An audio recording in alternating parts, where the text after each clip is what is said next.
This video is not an exhaustive list of all the different kinds of chemical bonding that can occur, but we are going to hit again the three main types of bonding that show up in AP chemistry. So let's get started. We are going to start by talking about ionic bonds. Now, ionic bonds, remember, this is the exchange of electrons. We are going to form a cation, which has a positive charge, and an anion, which has a negative charge. Also, ionic bonds are formed between metals, which reside on the left-hand side of the periodic table, and nonmetals, which reside on the right-hand side of the periodic table. These molecules that form ionic bonds will also generally form regular lattice structures. Think of your table salt, your NaCl.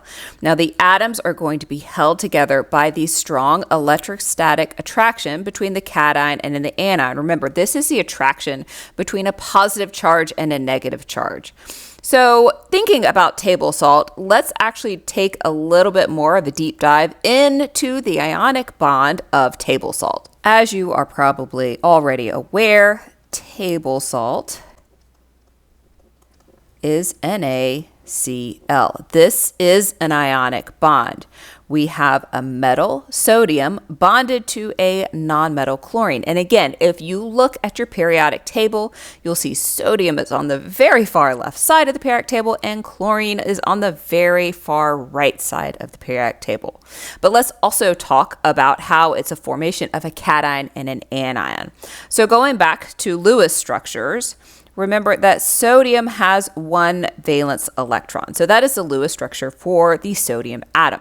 Let's do the same thing for chlorine. Chlorine, of course, has 7 valence electrons. So let's put those 7 valence electrons around chlorine. There we go. And this is the Lewis structure for the chlorine atom. Now, remember, atoms generally want 8 valence electrons. In this case, neither sodium nor chlorine have 8 valence electrons. However, if they form a bond, then they can both get 8 valence electrons. And they do this by exchanging their electrons. Sodium is eager to get rid of its 1 valence electron because at that point it has the electron configuration of neon, which has a full outer shell. Chlorine, on the other hand, is very eager to gain an electron because at that point it has the electron configuration of argon, again, which has a full outer shell. So this electron from sodium comes over here to chlorine. This is the exchange of electrons. This is what forms our ions. Sodium, when it has lost an electron, ends up with a positive charge. Chlorine, when it has gained an electron, ends up with a negative charge. These two are very strongly attracted to each other and thus have formed the classic ionic bond. So now let's talk about Coulomb's law because this is what applies to those ionic bonds. So here is the equation for Coulomb's bond. Again, in AP chemistry, you will probably not be asked to do any calculations with this, but you will still need to understand how the equation works. So our F here is our force of attraction between our cation and an anion. We have a constant here. This is just Coulomb's constant. Q1 is your charge on your cation, Q2 is your charge on your anion, and D represents the distance between the ions. Now, what you really need to focus in on are two different things, and that is comparing charges and comparing distance. What is most important is comparing charges. So as the charge on the ion, and this can be the cation or the anion or both, as the charge increases, the attractive force between them will also increase. So if you increase the attractive forces between the atoms, then what you are going to do in terms of physical properties is you are going to increase melting and boiling points. Again, this is a classic AP question where you're asked to compare two salts and say, find the one that has the highest melting point. Let's actually work a couple of these examples. Let's take a look at two different salts. We're going to look at potassium chloride and compare that to calcium oxide. At first glance, these look like they would be the same. You have one atom of each in these ionic bonds, but you need to look a little bit deeper and think about the charges on these ions. So potassium, when it becomes a cation, it gets a charge of +1. Chlorine, as we have already seen, has a charge of -1 when it becomes an ion. Let's take a look at calcium and oxygen. So if you find calcium, you'll see that it is in group 2. This means when calcium becomes a cation, it has a charge of +2. The same thing with oxygen. Oxygen is in group 16. So when it becomes an anion, it's going to gain 2 electrons. It's going to have a charge of -2.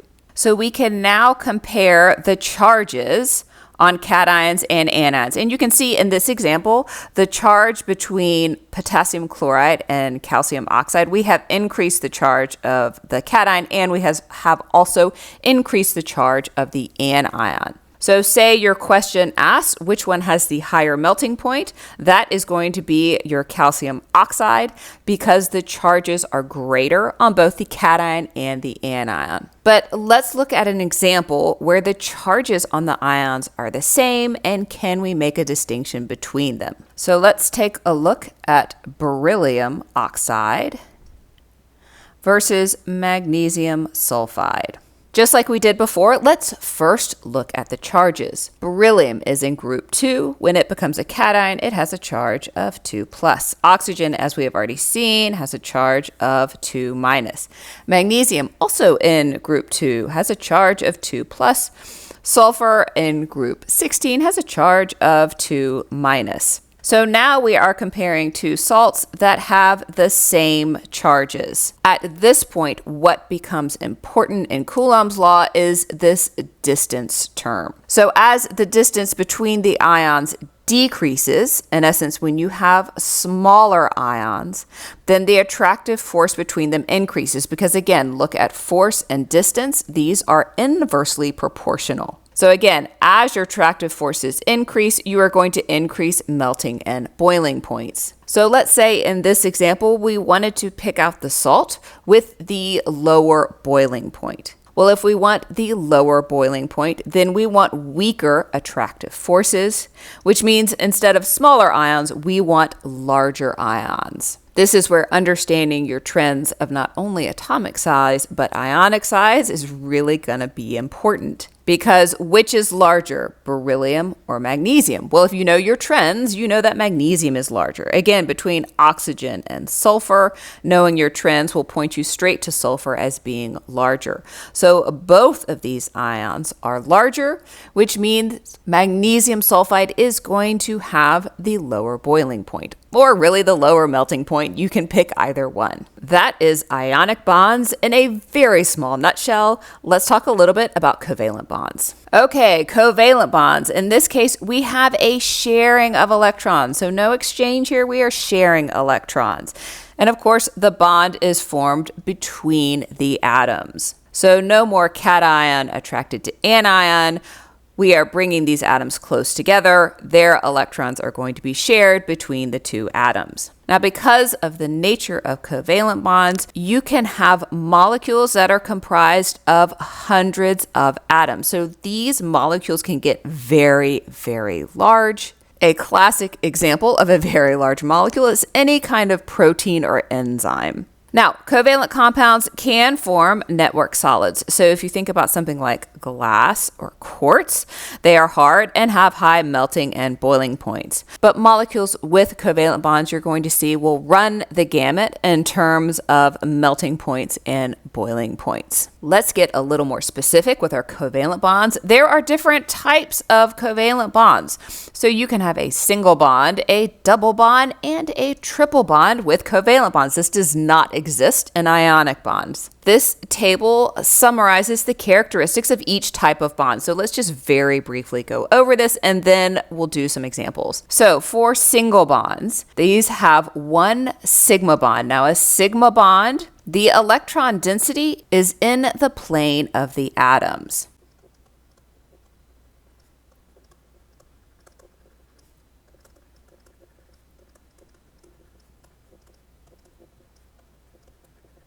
I like to think of this as the electrons live in the plane between the two atoms. The bond order of a single bond is 1 because there is one pair of electrons that is shared. In terms of bond length, the single bond is the longest of the bonds. And in terms of bond energy, it has the least bond energy, which means it is the weakest bond. An example of a molecule with a single bond is the chlorine-chlorine bond. So when two chlorine atoms come together and form a covalent bond, they share one pair of electrons, which is represented by that straight line in between chlorine atoms. We will discuss these kind of drawings more in depth in Lewis structures. Now let's talk about our double bonds. A double bond has one sigma bond and one pi bond. So let's define what a pi bond is. A pi bond is where the electron density is outside of the plane of the atoms.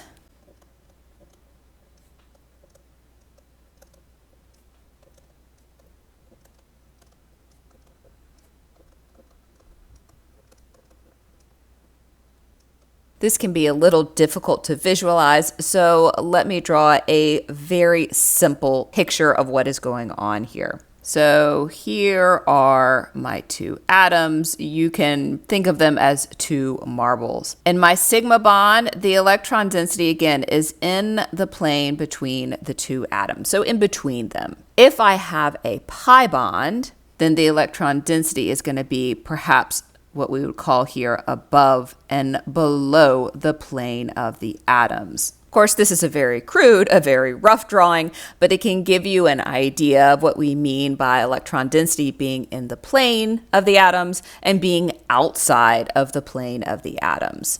Okay, so our double bond has a bond order of 2 because it is sharing 2 pairs of electrons. The bond length is intermediate, meaning it is not the longest, it is not the shortest, it is right in between. And of course, the same is true about our bond energy.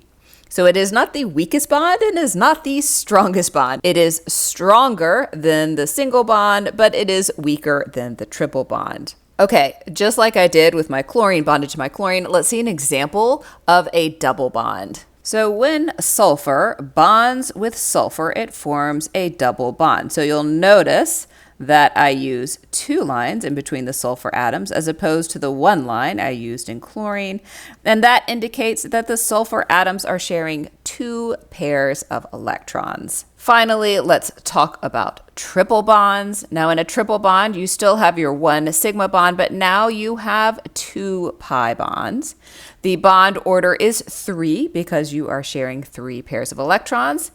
It is the shortest in terms of bond length, and it has the greatest bond energy, which means the triple bond is the strongest bond, meaning it is the most difficult to break. Let's see an example of a molecule that forms a triple bond. When nitrogen bonds with nitrogen, it forms a triple bond.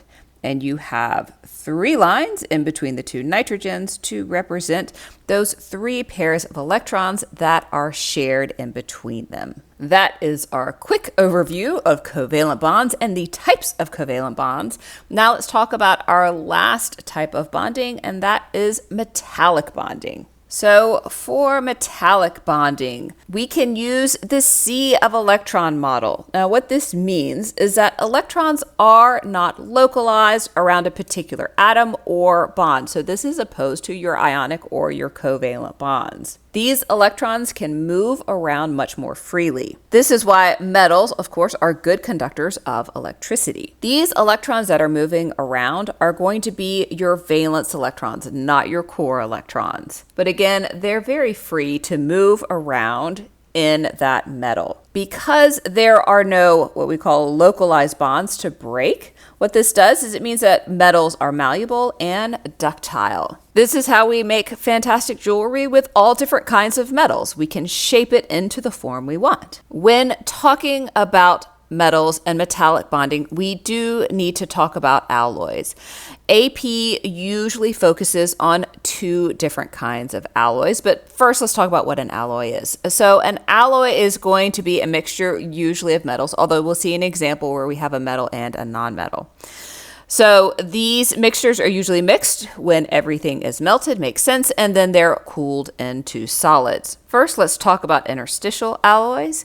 These are mixtures of atoms that have very different atomic radii. So you're going to have a very large atom, that's usually your metal, and then you'll have a very small atom, and that can be a non-metal. So for example, if you think about steel, steel is a mixture of iron and carbon. Iron is much bigger than carbon. Again, this is where knowing your periodic trends comes in handy. So the carbon atom is actually going to take up the spaces between the iron atom. These are called the interstices. So the carbon atom is going to take up the spaces between the iron atoms. So if you think about in the grocery store where, say, you see a stack of oranges that are rather large, you can think about those oranges as the iron atoms.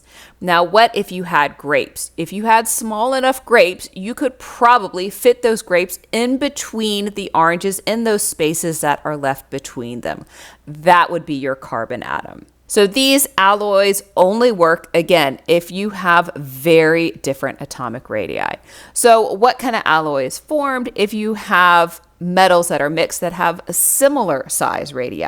These are substitutional alloys. A very common substitutional alloy is bronze. It is a mixture of copper and tin. Again, looking at copper and tin, while they do not have exactly the same atomic radii, they are still much closer than, again, your steel, which is your iron and your carbon. So what happens here is in the case of bronze, you'll have some of the tin atoms are going to take the place of some of the copper atoms. Hence, they are substituted with each other. So thinking back to our produce section and our fruit example, think about if you had a pyramid of lemons in the produce section. Well, you could probably pull out a couple of those lemons and substitute a lime in.